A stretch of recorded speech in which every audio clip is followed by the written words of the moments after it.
Carole Fives, alors vous, je le disais tout à l'heure, mais vous, c'est une forme d'écriture très différente, puisque autour de cette table, vous êtes la seule à avoir choisi la nouvelle.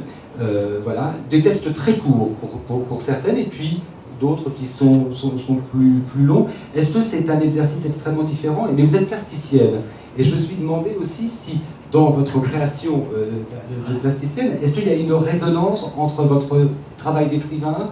Est-ce qu'il y a une similitude dans la forme du travail? Je suis peintre en fait. Là c'est des portraits, donc voilà. Et en fait c'est plus des monologues que des nouvelles, je pense. Que, voilà, le rapport entre le travail de peinture et le travail d'écriture, je crois qu'on ne peut pas dire la même chose avec les deux médiums, donc là j'ai par exemple l'humour en peinture, bon, même si dans l'art contemporain des choses humoristiques qui passent, c'est des choses que je ne pouvais plus dire avec la peinture. Donc à un moment j'ai écrit, mais du coup il n'y a pas trop de pas de passerelle. J'ai le sentiment quand même quand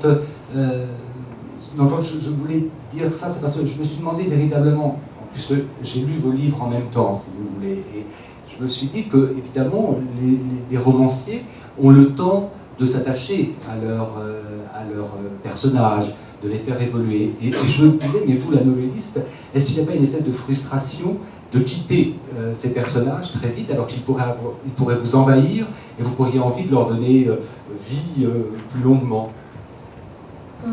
J'ai écrit des romans avant qui n'ont pas été publiés, puis parallèlement j'ai écrit un roman pour la jeunesse aussi, cette semaine, donc j'ai aussi des personnages que je pose plus. Mais là c'est vrai que c'était agréable d'aller à l'essentiel, et effectivement c'est court, mais j'avais pas besoin d'en dire beaucoup plus. C'est des gens. Ah mais et on le ressent comme ça en tant que lecteur, c'est-à-dire qu'il y a des points fins et qui n'amenaient pas autre chose. Enfin, voilà. On peut développer toujours. Est-ce que je vous choque si je dis que j'ai trouvé que c'était un livre violent? Non, peut-être. Non? D'accord. On écoute un petit peu alors?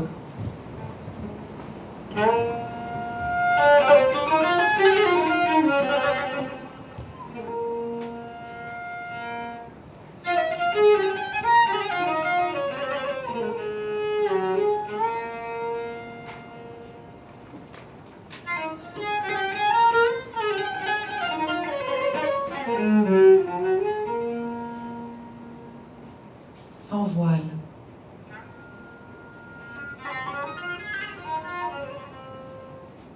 Mais tu es encore là? Tu es resté tout ce temps derrière la porte. Tu n'en as pas marre de renifler comme un gosse? Crois-tu que c'est par plaisir que je suis cloîtrée dans cette salle de bain depuis presque une semaine? La seule pièce qui ferme de l'intérieur chez toi. Avec ses toilettes, bien sûr, mais j'ai préféré la salle de bain à choisir. Un bel endroit d'ailleurs. Il doit être agréable de s'y prélasser en temps normal, toute cette porcelaine, ces robinetteries clinquantes et leurs réglages sophistiqués, ces serviettes si épaisses que je m'en sers de matelas pour m'étendre un peu. Est-ce là le trousseau que nous ont fait tes parents? Un trousseau pour leur vieux fils qui se marie enfin avec une jeune fille venue d'un autre pays, certes, jamais vue auparavant, soit. C'est ça. Toc. Toc encore, je préfère t'entendre toquer plutôt que pleurnicher. Tu ne m'as laissé aucun répit cette nuit. Je n'ai pu m'endormir que tôt ce matin. Tes ronflements mêlés à tes gémissements résonnaient jusque dans mon sommeil malgré le coton dont je m'étais bourré les oreilles. J'en avais des spasmes de dégoût, de remords aussi. N'insiste pas, nous allons nous séparer gentiment, puis nous ne nous reverrons plus. Je promets de ne rien demander. Pas d'aide, pas d'argent, je me débrouillerai. Je me sens forte maintenant. Forte dans ce pays où les femmes sont considérées à l'égal des hommes. Est-ce seulement possible? J'ai hâte de voir ça, de vivre ça, d'aller librement dans Paris. Je sens monter en moi une vie incroyable. Ce n'est pas toi, ce n'est pas juste toi qui pourra me barrer le chemin. Je suis jeune, j'ai tant à construire. Avant tout, aider ma famille qui est restée là-bas, près de Téhéran, qui a pris tous les risques en facilitant mon départ. Il y aura eu le prétexte de cette thèse. C'est comme ça que tu leur auras présenté les choses à ta famille et à tes amis. Une étudiante si belle qui précisément termine ses études d'histoire de l'art. Et toi, l'éminent professeur d'université pourrait faciliter la venue en France. Mais je m'en fiche de ce poste d'assistante que tu me fais miroiter. Je m'en fiche de tes relations. Je vais finir de les payer moi-même, mes études. Je travaillerai où je peux. L'usine, la restauration, les ménages, tout m'ira. Du moment que je ne dépends plus d'un homme, ni de mon père, ni de toi. Je veux juste devenir moi-même, enfin. Comme il doit être doux de vivre de son pays sans toi. Comme il doit être doux d'avoir un lieu à soi pour se poser et réfléchir. Et agréable de se perdre dans les rues de Paris, les cheveux et le visage à l'air libre, sentir le souffle de la ville sur sa peau, sans crainte de croiser un frère ou un cousin qui pourrait vous dénoncer sans jamais baisser la tête, avancer fièrement. Qu'est-ce que tu crois? Que tu vas finir par céder? Te rends-tu compte que tu as plus que l'âge d'être mon père? Penses-tu que je puisse avoir envie de toucher ta peau molle de dindon, tes mains aussi jaunes et maigres que des pattes de poulet? Gémis. Plus tu gémis, et plus je te hais.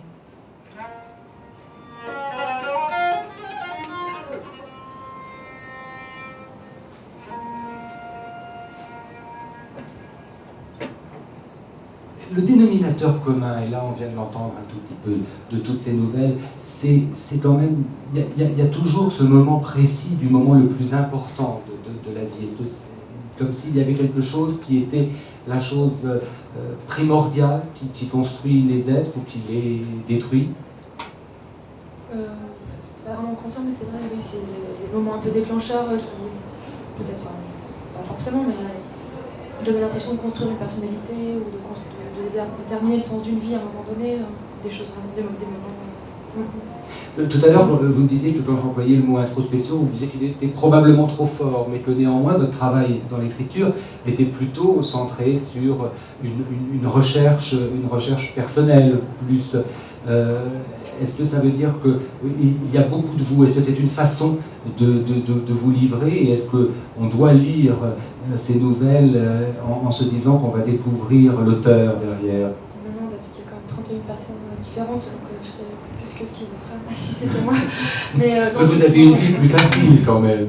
Cette personne-là, non, mais c'est des gens c'est des choses que j'ai croisées, enfin, c'est surtout des projections.